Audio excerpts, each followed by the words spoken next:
Hey, welcome to the Mario Dattilo Show. I'm your host, Mario Dattilo. I've been investing in mobile home parks and other commercial real estate for years. And on this show, we interview some really interesting and successful real estate investors and business owners. We go behind the scenes on how they do what they do. I know you're going to get a ton of value out of this, so stick around till the end.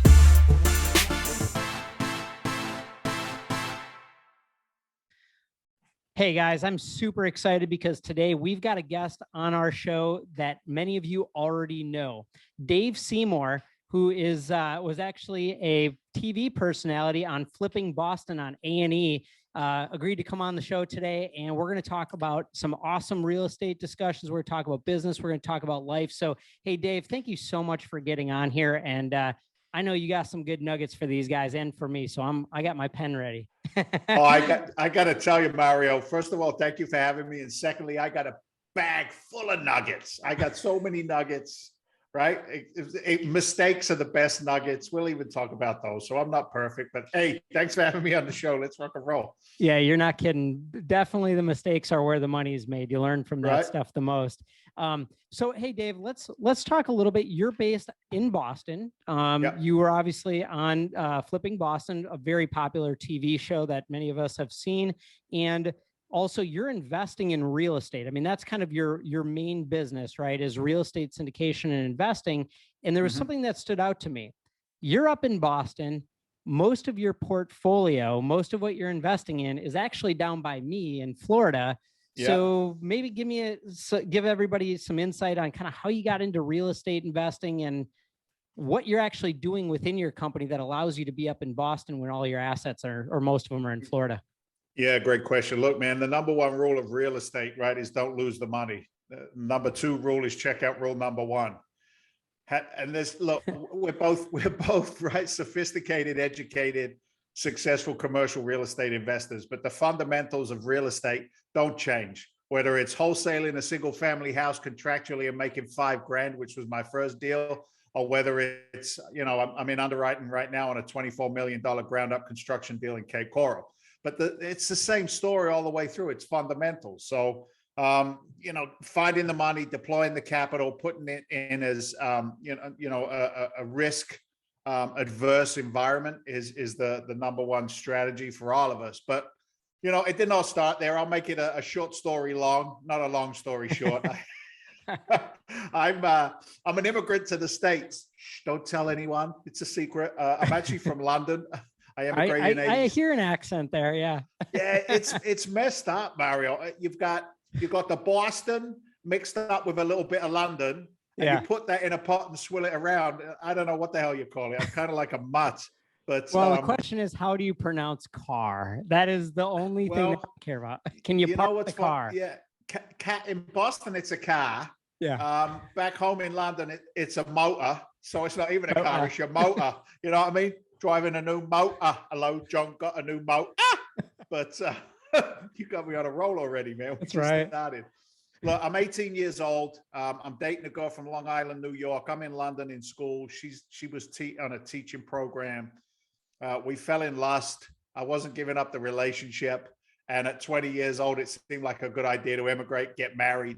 And I was going to join the United States Air Force because my first wife's brother-in-law was actually in the Air Force.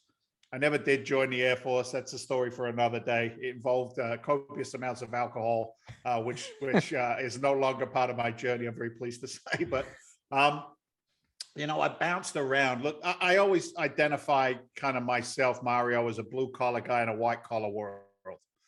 I did some research on you. I see that you're partnered with your father. You've got that entrepreneurial influence and that structure in which you've been very blessed to grow up in. My structure was blessed. It was just different. And the best advice my dad gave me was, work hard, do your solid 8 hours, son. Work hard, don't lie, don't cheat, don't steal. And hopefully you'll have enough money to retire when you're 65. It was like, that was it. That was the game plan. Good luck. Yeah, right. So anyway, look, I came to the States. I bounced around for a little while. And I eventually landed up here in New England. And I was very blessed. My first marriage didn't last very long, 3 years. And then I was married. I had a young son. who's now 27 years old, which makes me feel incredibly old. But I landed a job as a firefighter and a paramedic, and I worked in the city of Lynn, Massachusetts. And something inside of me loves the adrenaline. I tested for police departments, I tested for fire departments, and I landed this job with the fire department, and I freaking loved it, brother. I'm not gonna sugarcoat it in any way. If I could drop a few F-bombs right now, I'd be telling it like it is, you know. But just that adrenaline rush of being contrary to what everybody else is doing around you, right? Right. Somebody sees a house on fire, everybody runs out. We go running in. You know what I mean? Yeah, right. Yeah. That opposite reaction. With that came some real solid camaraderie. I learned in that environment that the guy or the girl on the left or the right of me really was the foundation for a successful mission, for want of a better term. You know, if I needed something and they were there, it was good. We're going home that night. But if you needed something inside a structural fire and your partner's, you know, doing the dance of death, running around in circles and exiting the building before the job is done, you know, you got a problem.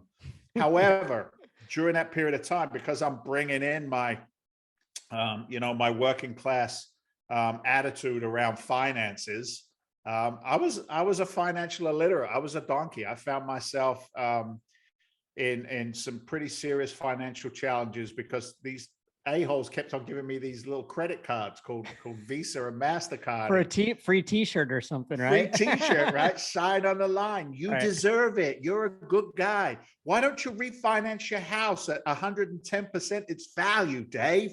Okay, buddy, I think I'll do that. That sounds great, right? Real estate always goes up. It never goes down. Always. And, you know, I was an absolute victim of the bullshit of 2006, 7, 8, 9, and 10, to the point where I was working 120 hours a week, Mario. I would work fire department, construction on my 4 days off, and then nights and weekends, retail security. I was like pot roast police in a freaking grocery store. Jeez. And it was brutal, and I still couldn't make ends meet. And here's the rub, right? That the emotional attachment to that is, you know, why do we go out and trade time for money? Because we want to make money to support our families. Well, how do you support a family? You want to spend time with them. You want to love your children. You want to be a husband to your wife or a husband to your partner, whatever's out there. But, you know, trading time for money took me away from the people I loved. So there was this consistent oxymoron, this push-pull. And long story short, in 2007, my second marriage shit the bed because I was working so many hours. It was done. It was over, brother. We'll do that. It was like, how can you be a husband to a wife and a father to a son if you're never home? You know, texts and phone calls don't work. And my house was in pre-foreclosure. My marriage was done. I was in a very dark place. It's the closest I've ever come to picking up a drink in 32 years was around that period of my life, because I was in so much pain. And I remember screaming and shouting at my God, right? And we've all got our own definition of a higher power or God. A guy said to me one time, just all you have to believe is that you're not God, is what he said to me. Yeah, really. Right? Truth, you know there's what I mean? a lot of truth in that. Right? Just, you know, ego, ease God out, EGO. He said, just be humble, man, and pray. And I was in a dark place and I'm like praying like crazy. And a commercial came on the radio. I was in my F-250. Commercial comes on the radio and it says, teach me foreclosure, a free seminar coming to your neck of the woods. Have you ever thought about becoming a full-time real estate investor? Sign up now at www. blah, blah, blah, blah, blah. And I'm like, what? And your home is in pre-foreclosure right now. My home is in pre-foreclosure. Okay. Got it. Right? Keep going. And I'm like, okay, God is good. And then I reflected back and I started thinking about some of the construction sites I'd been working on. And I remember there were these groups of people that showed up to these construction sites, Mario, that weren't covered in crap, that didn't have crappy clothes and crappy trucks, who didn't have bad attitudes. They were pulling up in nicer cars, walking around these properties, doing this, and then they disappeared. The jerks in the suits. Yeah, right. And I remember thinking to myself, what's that asshole doing that I'm not doing? Right. Right. And they were investors. They were investors. They were people who had learned something that I had yet to learn. And I went to a seminar. And for the first time in my life, I started hearing things that were contrary to the advice that my father, my teachers, my priests had given me, which was you don't have to trade time for money for financial freedom. You can trade a multitude of things. You can trade pieces of real estate. You can trade knowledge. You can trade skill sets. You can trade. There's a lot of things other than just punching a time clock. And that's where it began, brother. That's where it began. I was $70,000 in unsecured credit card debt. My house was in pre-foreclosure. Yeah, my house was in pre-foreclosure. My second marriage was ending. And I remember looking at kind of like the landscape around me. And I made a conscious decision that I was going to do something different. And that was to really go after this real estate investing thing. And my very first deal was a wholesale transaction during the crash, 2008, 9, 10. That's when I started, when everybody else was running out. Right. I'm running in. And I made $5,000 selling a contract on a bank-owned property. And I kind of, you know what I did? I took the same philosophies of firefighting into real estate investing. In a burning building, you have to find a way out. Otherwise you die. And I looked at real estate investing and I said, as long as it's legal, honest, and ethical, I'm going to find a way to get it done. Not just one deal, but as many deals as I could. Love it. And I made $5,000 on my first deal. And I'm thinking to myself, this can't be legal. It can't be. I didn't own the house. I just signed a contract and sold the contract. Wait a minute. This can't be legal. And I began to learn things like, the power of contract, the power of the pen. I then found out that they've been lying to me for years about 401ks and government pensions. And then a guy said to me one day, he said, have you ever thought of a self-directed IRA? I said, what's that? What is that? He said, well, you can roll your money into a self-directed account and you can invest it instead of paying it points and interest and gobbling up your compound interest through compound cost. I'm like, what are you talking about? Compound what? I'm like, ah. And I want all of it. I want it all. And that's where it started, brother. And we progressed from there. Just kept going. That's cool. How's that for a story? it's phenomenal. And Dave, I got to pause you really quick on this because I don't think I've ever told anybody this. It's kind of coming up because you're talking about it. The way I learned to invest in real estate, I was doing a short sale on my personal home at the time. And that is how I started a brokerage with a partner while I was doing a short sale on my own personal home and ended up learning how that all worked. And so it's very similar. Like I got into real estate because I was in a tough spot at the time. And it was the biggest blessing ever. Had I not, what year was that? It was probably 2007. I'm trying to think 2000. Man, I should know that. Probably around 2006, 2007-ish. No, it would have been 2007, 2008, right around in that range, because I owned a brokerage, a mortgage company with a partner. And we started a real estate brokerage together right around the time that I started working on a short sale on my home. So it was like crash course in how investing works, because somebody actually came to me and said, hey, I'll buy your house from you, even though you owe too much on it. And I'm like, wait a minute.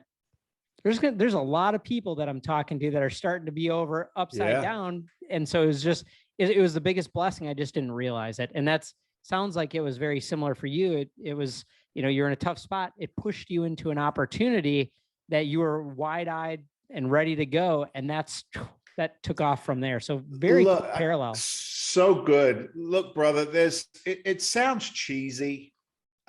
And I hate the words sometimes that come out of my mouth, but they're based in experience and reality. There are two choices. One can choose to be a victim or a victor of circumstance. It's what we do during adversity that defines our future. And, I was a victim for many, many years. I was a victim because of ignorance. I refinanced my house, I think it was 3 times in 18 months because a friend was a mortgage. Yeah, a friend was a mortgage broker, and he explained to me that there were these special programs for military, firefighters, and police, and I could get 120% value of my house. Then fast forward, right? And I learned how to read a mortgage, and I start looking at the points that this son of a bitch have been making on my mortgages. And I'm like, oh, we maybe ain't friends no more. You were a very profitable friend for him. I He was loved you. up to the tune of $20,000. But think about that, right? Yeah.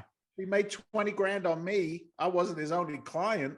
And look, I'm not crapping on the guy, but think about that for a second, Mario. It's so critically important. What you don't know will hurt you. 100%. And then on top, right? And on top of that, those that seek shall find. You got to look for the answers. So when you started looking, you started finding the answers and figured out how to make money versus lose money on the whole picture. Yeah. So look, we started with that wholesale transaction. I then partnered with my ex-partner, Peter Solaris, the guy from the TV show with me.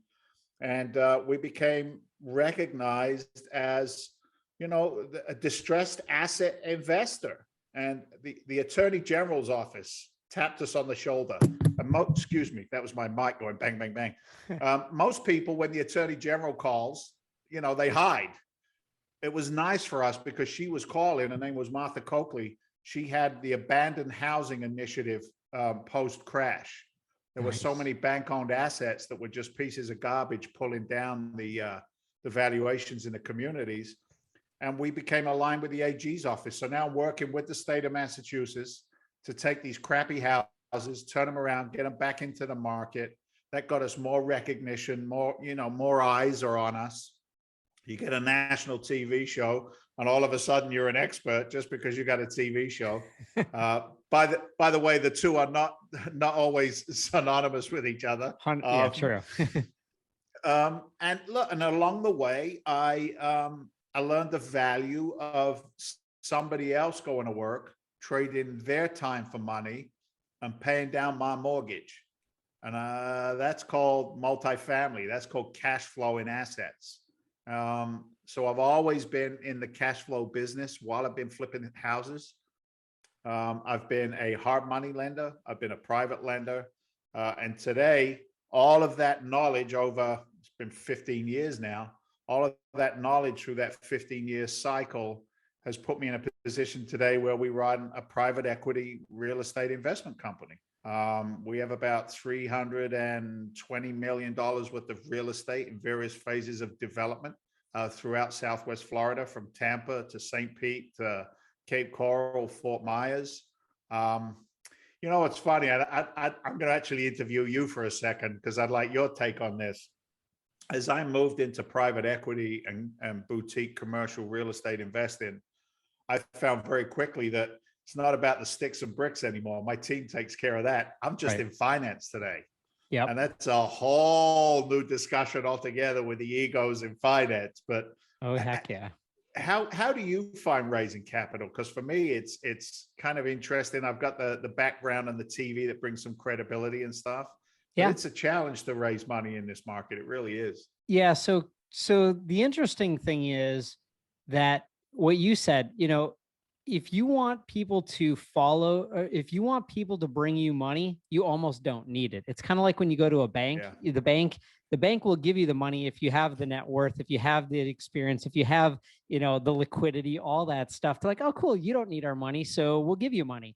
It's kind of the same thing. And what I learned for raising capital, about raising capital, is when I was reaching out to people saying, hey, I've got deals, I want to sit down and talk to you about it. And essentially I wanted to sit down and go through a pitch deck with them.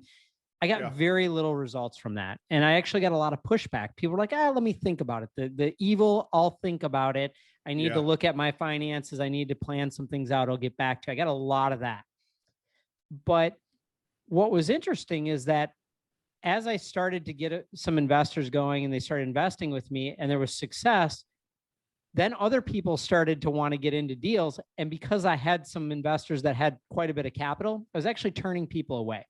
And then what was interesting is that I got more pressure from them to invest with me because I didn't need their money. And so I learned to never ask for money. I don't do it. Yeah.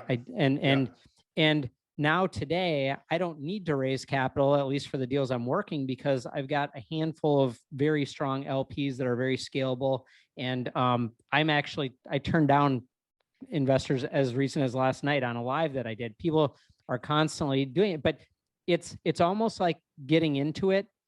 You have to not need it, which is very difficult. So it's kind of just getting over that hump. And once you get over it, it does become easier. But one last thing on this, and I'm not trying to steal your interview here, but It's okay. Go for it. You said you were going to ask Yeah. me a question, so I am. Yeah. So I would say that anybody looking to raise capital should consider partnering with others who have good track records, and also maybe have a database or relationships with capital partners already, because then that allows you to bridge that gap, get into some successful deals, learn the ropes, and you can connect your track record with theirs, which then attracts more people to it. So beautiful. Yeah, no, I'm with you 100%. We're working a new program as we speak. That 330 million that's in various phases of development. Because of the compression of cap rates, repositioning, et cetera, B-class properties, the consistent pitch that syndicators are putting out there. We started to look at that compression of cap rate post-COVID, and we're like, I'm not going to put together a 10-year pro forma with 10% year-over-year rent increases to make my numbers work. I can't sleep well. Some people can, who fly around in private jets and all that stuff. That's not me. But what we did was we started to look at the build for rent single family community strategy. We have a very extensive background in Southwest Florida, over 25 years of construction through a couple of market cycles. So when we started looking at that, we put together a program, or we're fleshing out the program now, where we bring in, to your point, I don't need the money. I mean, there's plenty of capital coming towards us, and I never thought the day would come I'd say that. There were times when it was hard to raise capital, but there's a lot of truth in that. Yes. Yeah, I've got a couple of groups, SPVs, that are coming in that can write that check for the first, say, 5 million of a position. That allows us to get all of our entitlement work done, our planning done. And then when I go to the bank for that debt piece, for that construction loan, now I'm looking at a 75% loan of cost or a 60% loan of cost, really aggressive.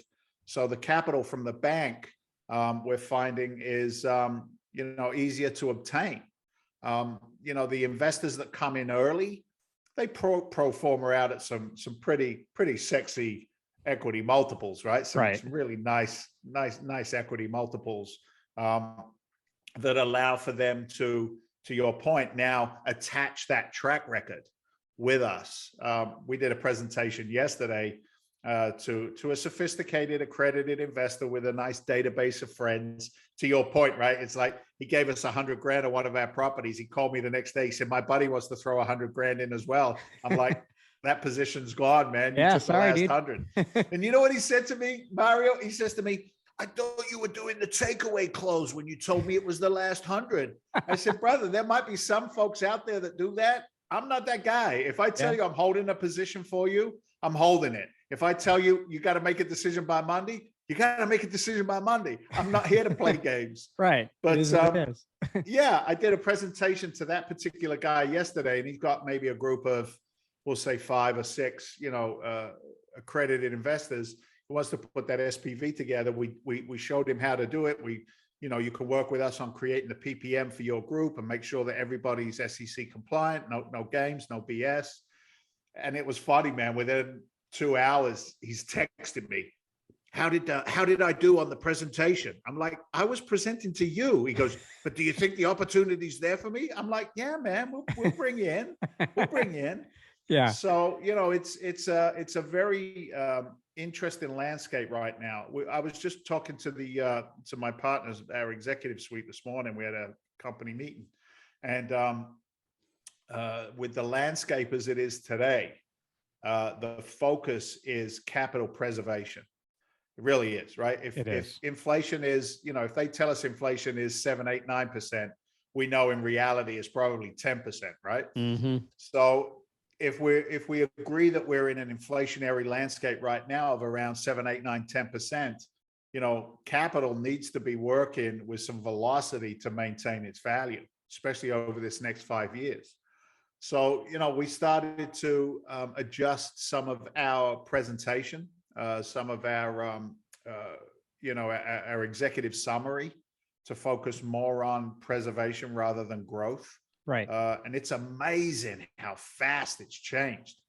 A year and a half ago, we could find those value add 50, 150, 200 unit complexes, reposition them, create some NOI margin right there, and looks good. But Yeah. I don't know about you, brother. I can't find them today, so we have to create them. It's challenging. Yeah. And what's cool about what you're doing, and correct me if I'm wrong, but you're developing both single family rental communities as well as apartments, or are you strictly doing single family rental communities? No, right now?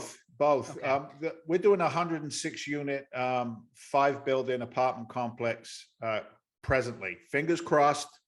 They've already jacked the interest rate on us once in negotiation, so we're trying to get through committee this week to avoid another rate increase next week.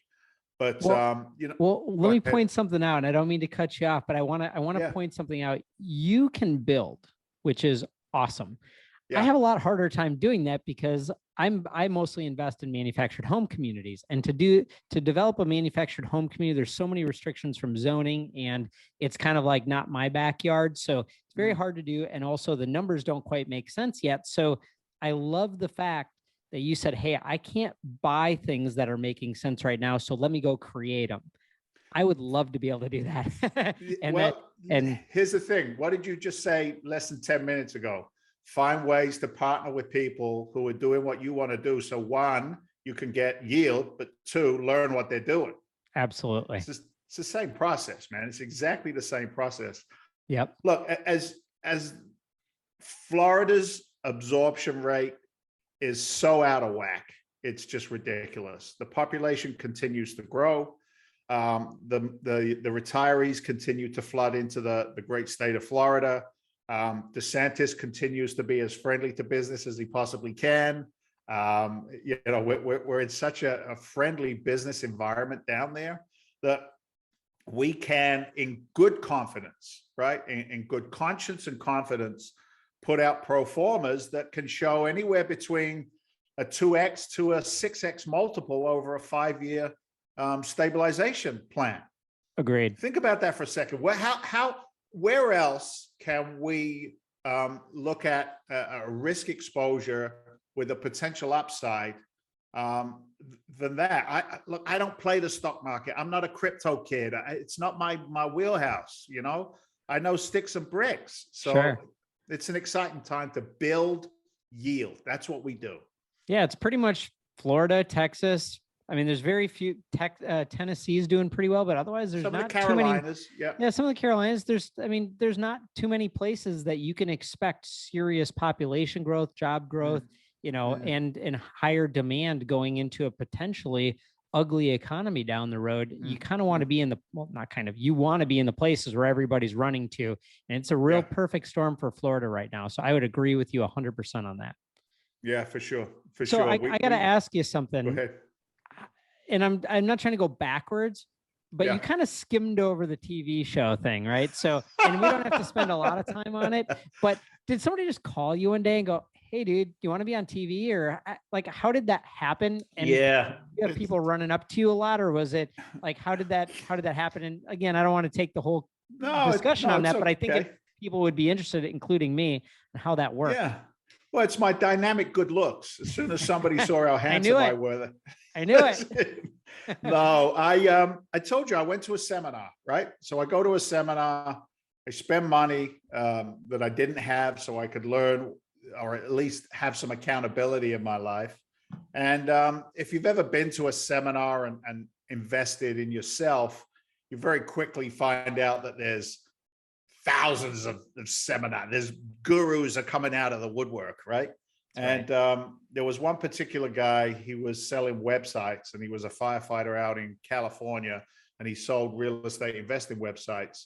And he was presenting an hour-and-a-half presentation, and he was selling his bullshit in a box for $1,000, I call it. And he was trying to be funny in his presentation. And to be quite frank with you, Mario, he sucked. He wasn't funny. And I had done a little stand-up comedy back in London in a few pubs and clubs. You know, I had a little entertainer in me. And this guy's up there. I buy his websites, and I said to him afterwards, I said, "Hey man, I'm a firefighter. You're a firefighter, blah, blah, blah." He goes, "Oh, nice to meet you." I go, "I got to tell you, brother, your comedy sucks." He's like, "What?" I said, "Your comedy sucks." Now the big guru, right? Leverage, hierarchy. I brought him down to my level. Eye to eye. I said, "I used to do stand-up comedy." And he says to me, "Okay, you're my comedy coach." He says, "Meet me in Florida. I got a 3-day training down there. You're going to coach me on comedy for 3 days." He said, "I'll pay you $1,500 and I'll cover all your expenses." Wow.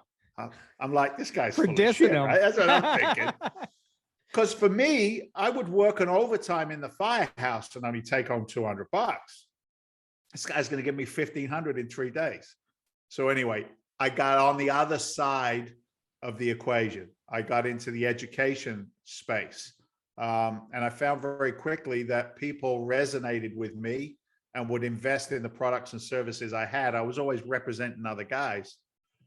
But once you're in that infotainer, info marketing world, like I was going to events before Gary V was Gary V. Like he'd be hanging out with the rest of us, and Russell Brunson, and you know, like all these guys. And I'm like, this is kind of cool.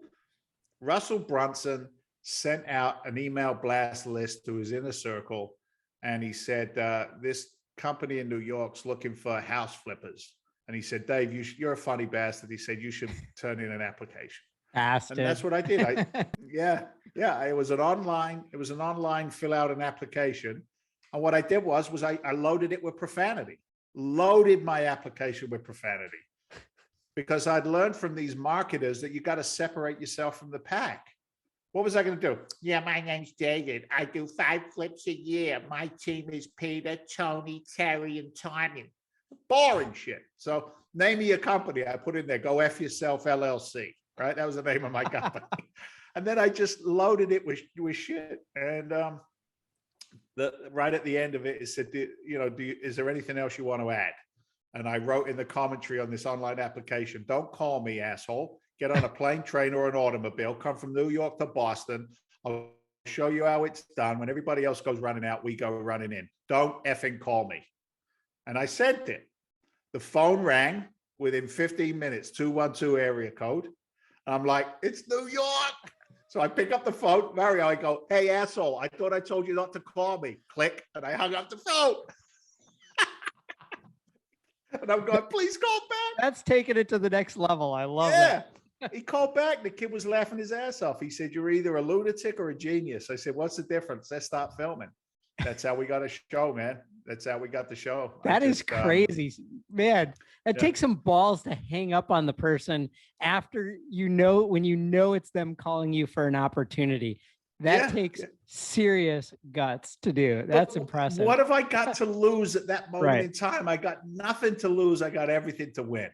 You know what I mean? It's like, think about it for a second. In everything that we do, if we spend so much time weighing up, oh my God, oh no, right? We won't do anything. It's deer in the headlights bullshit. I'd rather make mistakes and learn how to monetize them than not even get in the game. So anyway, that's how it started. We did 4 episodes. We were the highest ratings they ever got on a Saturday morning for that little slot of time. And then we ended up doing 29 episodes, or maybe 4 seasons or something. Jeez. Next thing you know, I'm on the Today Show hanging out with Kathy Lee and Hoda. That is cool. That is so cool. Yeah. I got to pull a little nugget out of what you just said. And you said that you'd rather make the mistake while trying to learn something and do it, and then while you're figuring out how to monetize. I always tell people, look, you can go and study up, you can do all this research, you can, analysis paralysis, right? You can learn everything there is, but you're never really going to learn it until you start looking at real deals and making offers and making mistakes. And when you do that, then you're able to actually figure out how the real game works. Textbook is great. You should study up, you should educate yourself. But most importantly, you've got to jump in and start doing as early on as you possibly can, because bumping your head is how you actually learn. So that's good. That's definitely a gutsy example of doing that. But I love it, sure. man. For sure. So, look, man, people love to go to YouTube University, right? Why do I have to invest in myself? I can go online and get the answers. Here's the deal. Ready? This is how I kind of phrase this. Education is free. Implementation costs hundreds of thousands of dollars.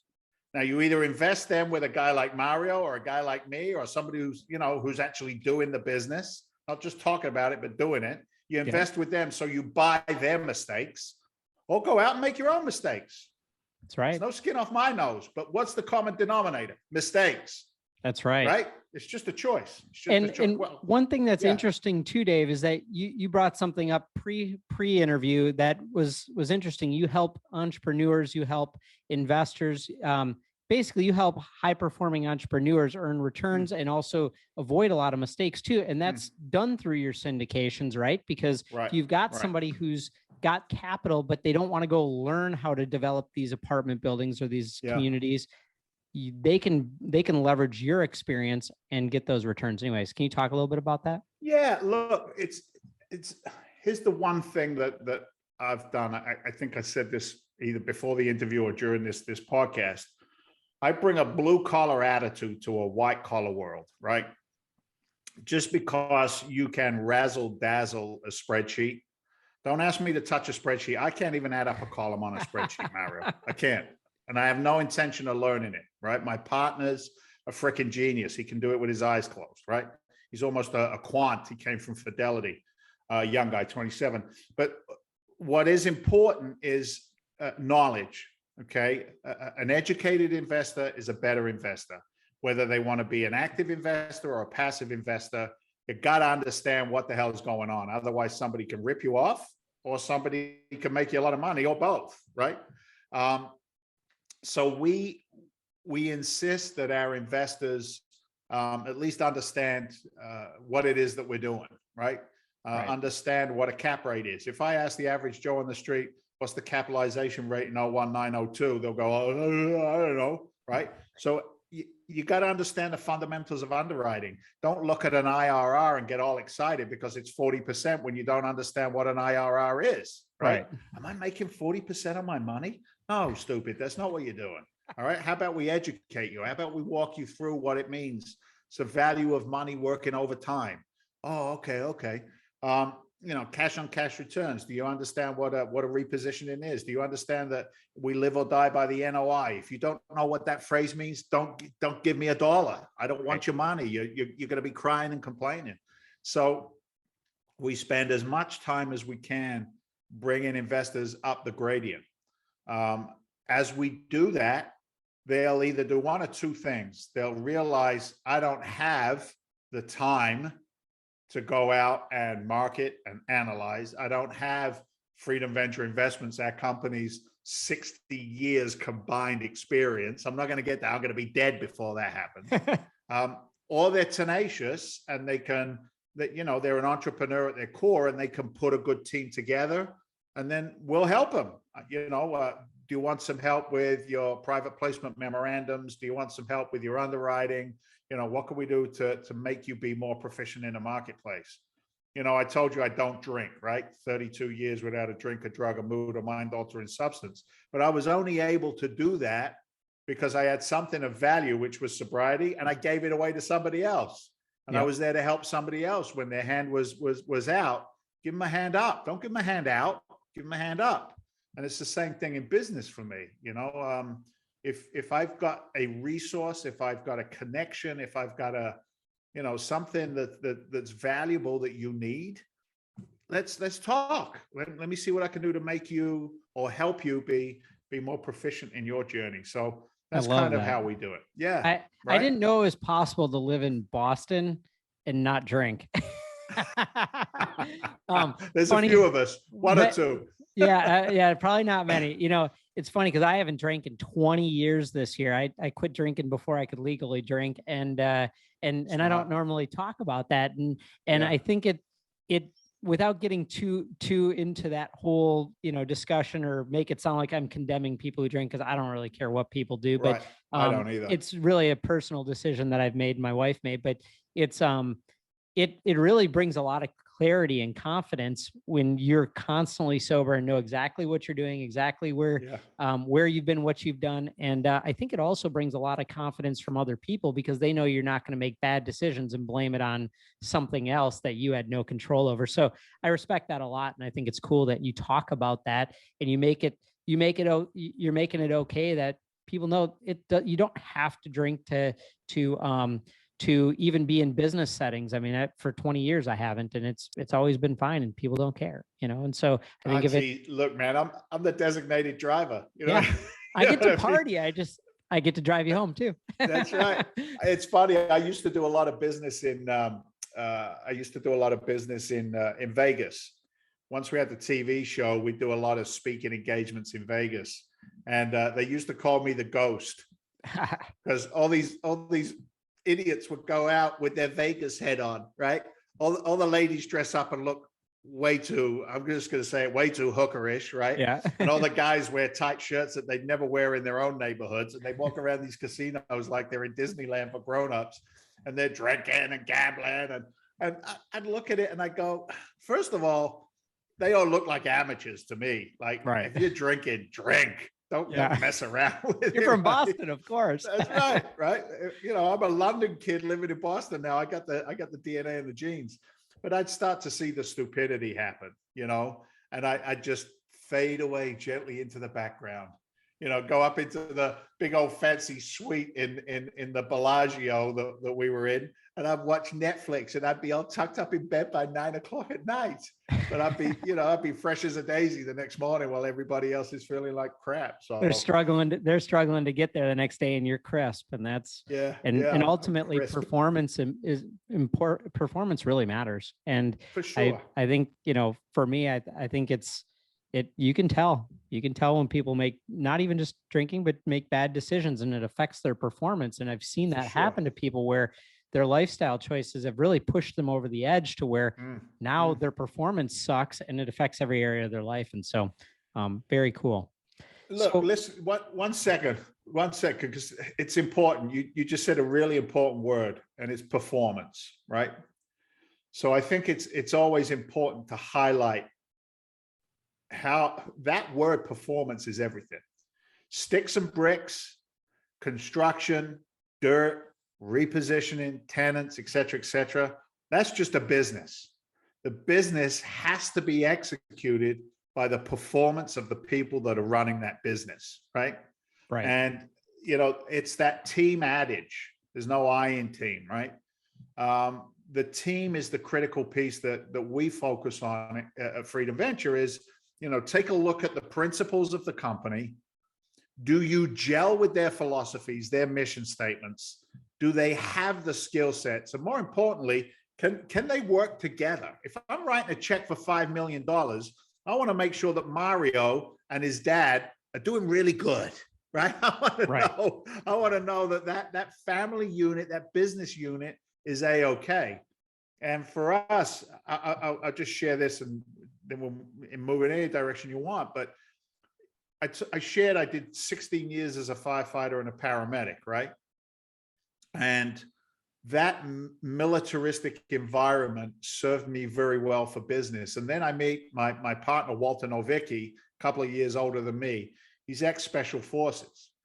He retired out of the services as Major Walter Novicki. He ran an elite group of guys that you only ever whispered about and never ever wanted to see. You never would see them anyway. You wouldn't know they were coming, right? He's the guy that got dropped into certain conflicts throughout the world and took care of business.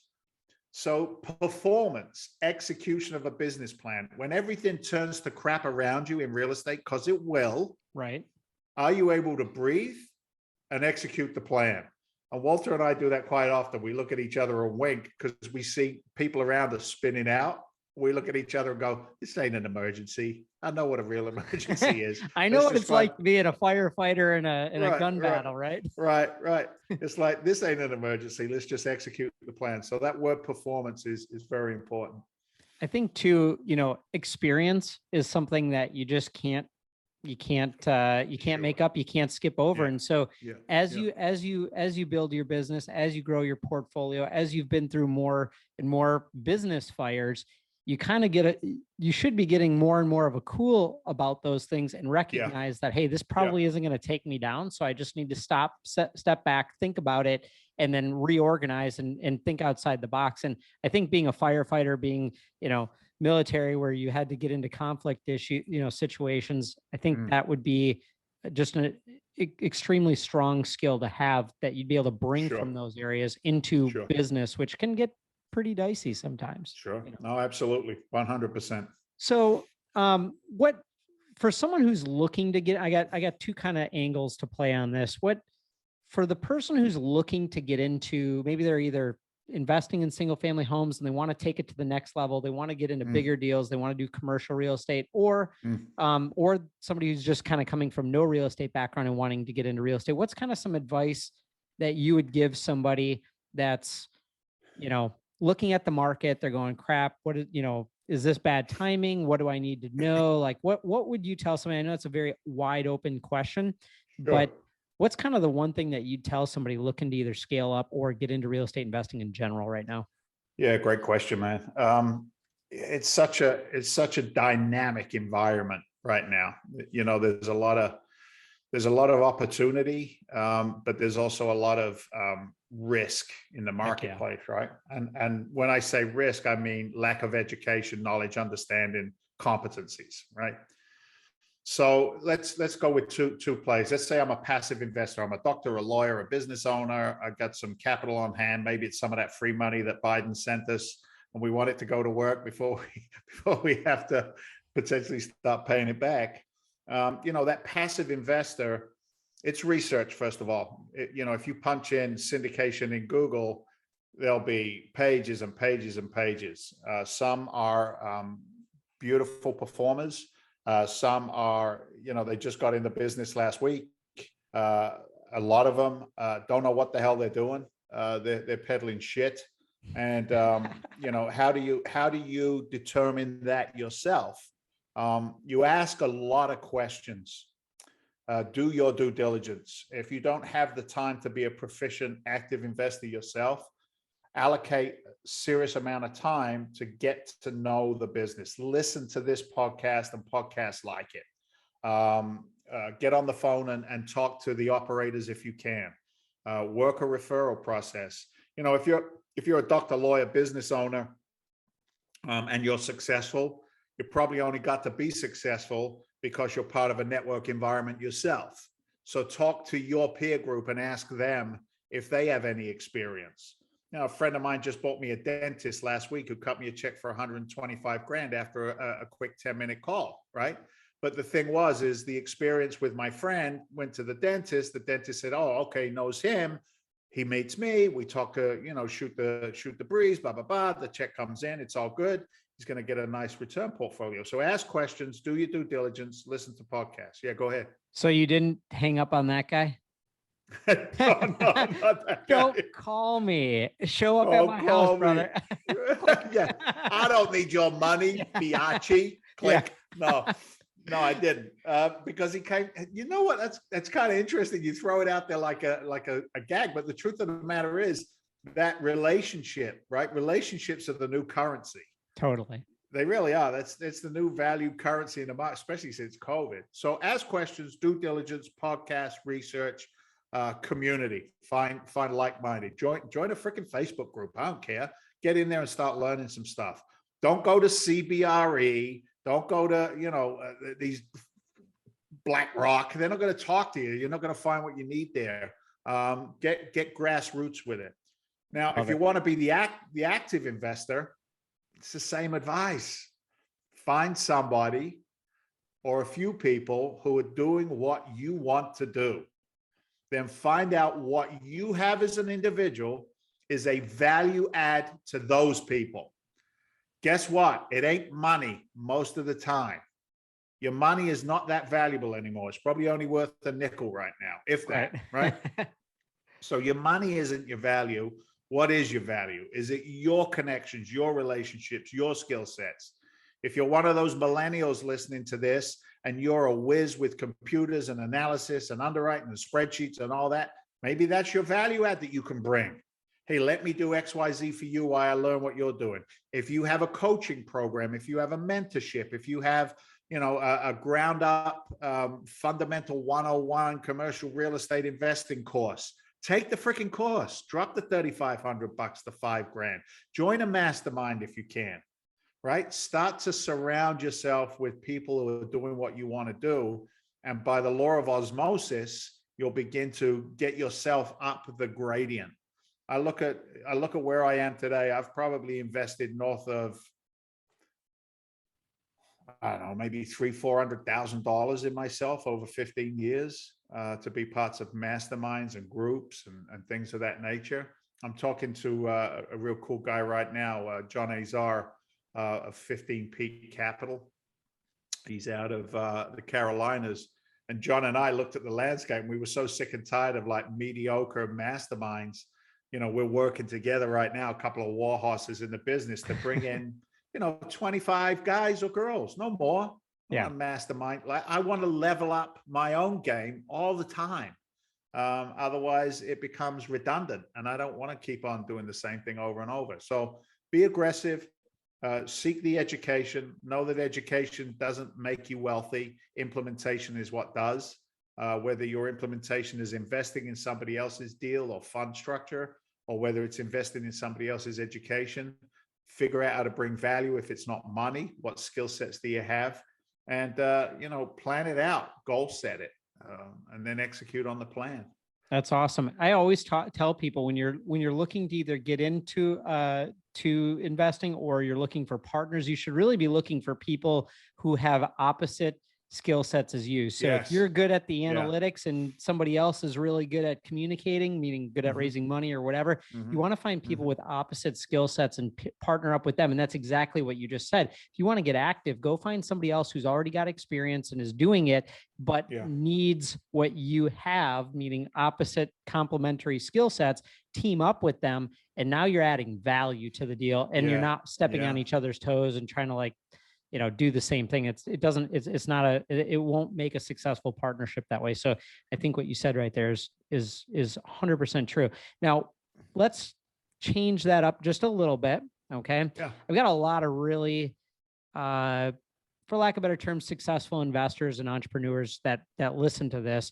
And being that you've had, you know, I mean, what you're talking about portfolio size, that's huge. I mean, that's a really large portfolio. And so for the people who are already in the business, actively doing deals, actively syndicating, what's kind of one thing that has helped you get to where you're at right now that maybe everybody hasn't heard before from a higher level? I mean, I know I'm in several masterminds as well. And there's some nuggets that I get from those where I walk out and go, man, I think so small. I need, you know, like you walk out, you get these big picture thoughts. Anything come to mind that maybe somebody could take and scale up even bigger? Yeah, there is. And this came, I say, from the mouths of babes. And if he heard me say that, he'd probably get a little pissed. But my business partner, I got a couple of partners, 3 partners are equal partners in our company. Myself, Walter, who I just mentioned, and my third partner, Eric Wilson. Eric is 27 years old. He's the same age as my oldest son from my second marriage. So him and I are very close, but he is, his intelligence is off the freaking charts, right? He was at Fidelity. He was one of 20 people hired nationwide in almost like a think tank quant type environment. Was at Fidelity, and they were writing algorithms to predict market cycles, right? Wow. So that's how smart he is. Now, why did I bring that up? Because his perspective on business and life is obviously very, very different to mine. So when you say, you know, our portfolio size is large, it ain't. It's not. It's not. We're a grain of sand on the beach of capital markets right now. Right. So we are only as restricted as we allow ourselves to be. Now, that being said, where I am at right now, Walter, acquisitions, development, construction in Florida, looked me right in the eyes on the Zoom call yesterday, and he went, "Hey, capacity, time to infill, support, expansion," right? So I am, your question is, what advice could I give? My advice is this, and it's not going to be pretty, but it's truthful. Make a mess and learn how to monetize it. I want my partners screaming at me because I got too much money coming in, or I got too many deals in the pipeline, or we're all maxed out to capacity. Because if you don't stress your environment will never grow, right? So it's always a case of stressing it. I'm a pusher. I went to lunch with a guy who runs he's a VC, he's a venture capitalist firm, locally here in Boston. Super dude, no airs and graces. Went to lunch with him, came out of lunch, and he says to me, I love you. He said, "I love what you guys are doing. What can you do with 50 million? That's what he said to me. I said, "If you create an SPV, I'll create a fund structure. We'll put that 50 million to work. And I have a lot of confidence that I could turn that 50 million into 250, 300 million in the next 5 years." Right. Now, I then go back to my partners and they're like, "What did you say? 50 million? Why didn't you just take 10? I said, "Because now if I got 50, guess what we're going to do? We're going to put it to work." Right. So that's it. What do they call BHAG? Big, hairy, audacious goals, right? Audacious goals. That's my DNA. I love that. Can it come back and bite you in the ass? Yeah, but what have you got to lose, man? So make a big old mess, but it'll force you to grow. Yeah, make a big mess, and I love it. Yeah, that's it. That is one area that I definitely have to improve on, because I've always grown incrementally, where I'll push, then I'm like, all right, cool, I've made a mess. Now I need to focus on getting that mess under control so we can scale again.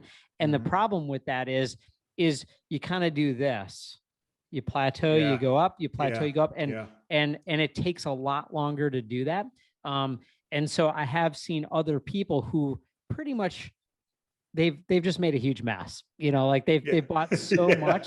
They're like, okay, we bought so much, we don't even know how to manage all this, but we've bought all this, so now we've got the assets, and then they grow. Then they from there they go and build the team around it, and then they go clean up their mess. And so I totally respect that, and I think it's something that a lot of people who are maybe a little bit more risk.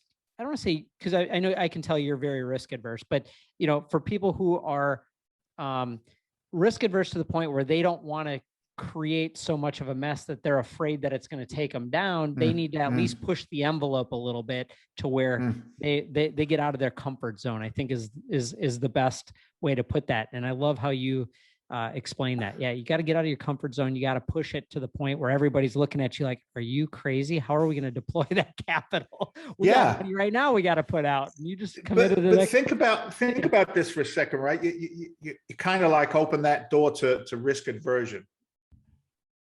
Risk for me is defined by the things that I cannot control. Okay. That's the only risk that I worry about, is the stuff I can't control. If I raise more money than I can deploy, I can control that. I go and I expand my acquisitions team. I change out some of my targeting. Maybe I bring in some self-storage. Maybe I have a line in my PPM that allows me to do joint venture. Maybe I can open up my hard money lending business again and deploy, 5 million of that capital off into that fund structure over there. Like, I create the diversity for that amount of capital coming in. I mean, that was one call. I got a marketing team that wants to bring, the flipping Boston face back into the national spotlight. And they're looking at me going, well, we think we could spend $400,000 a month on Facebook and social media ads and TV and radio. If we put that much money behind you, how much How much can we make together because we bring in investors from that ad spend?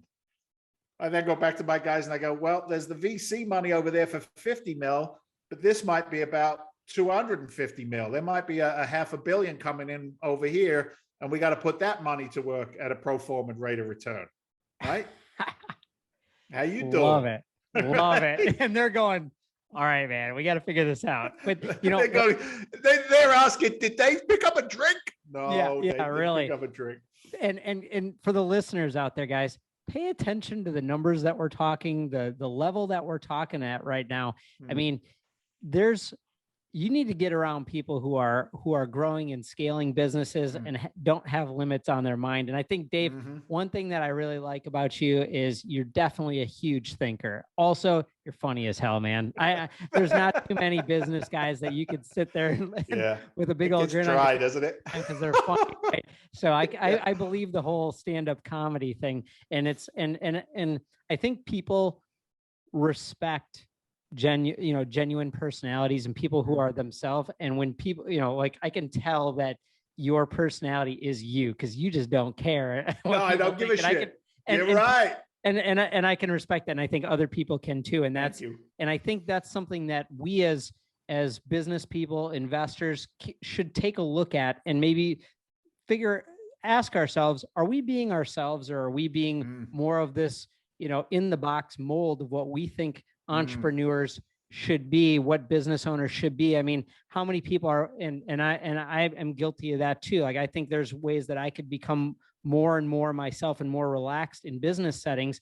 But, a lot of people would say, hey, wearing a baseball cap and a t-shirt isn't very professional to a business meeting, but I would, I don't really care. And so in general, I think that we can learn from that and ask ourselves, are we being the genuine self, our genuine self? Are we being who we really are? Because I think when we have a lot more fun, we're a lot more confident, and people are attracted to that more than that in the box business, vibe that people give off. 100%, brother. I got a little phrase that I try very hard to live by, and I do it 90%, 95% of the time. And it's real simple. Other people's opinions of me are none of my business. Yeah. How freeing is that? Think about that for a second. Let that one sink in. Other people's opinions of me are none of my business. I love that. I don't have to spend my life thinking about me, myself, and I. Because as soon as I'm free of that thought process, and I'm not perfect, trust me, brother. Sure. I fail miserably every day. But if I can free myself from self, it allows me to listen to my potential investors. It allows me to listen to my partners, listen to my builders, listen to whoever it is that I need to listen to, because the power to listen then allows me to solve problems, right? Yeah. Because that's all we do. We solve other people's problems. I got $20 million in the bank and it's dying because of inflation. Yeah. I can solve that problem for you. Let me show you how, right? And Love then it. just be real, man. Stand in your own skin. Stand in your own skin. That's kind of the way I look at it. That's a powerful message to end us off here. So Dave, I appreciate you getting on. I am super excited. And I appreciate Josh for making the introduction. Josh Wilson, who actually has Deal Scout podcast, he made the introduction. He's he did. He's a monster. What a great guy. Super good dude. Yeah, super good dude. And I'm so thankful that you got on here. I got a ton out of this. I'm sure the listeners did too. And I'm looking forward to doing some deals with you and doing business with you. I think there's ways we can add value to each other. And I love the fact that you're investing in my backyard, which I can't tell you how many homes I bought in Cape Coral and, Lehigh Acres and Fort Myers and over the years, and so that you're playing in my sandbox, which is awesome. So hopefully next time you come down, we grab lunch and do some deals together. But sure. Hey, Dave, how can people get in contact with you so they can do deals with you or learn from you, or how can they connect with you? Yeah, I'm old school. You can actually pick up a phone, 781-922-4418. It's a rarity. I'm not laughing because you said to call you and you're old school. I'm laughing because every time you talk about the phone, I keep thinking about how you hung up on that dude. I won't.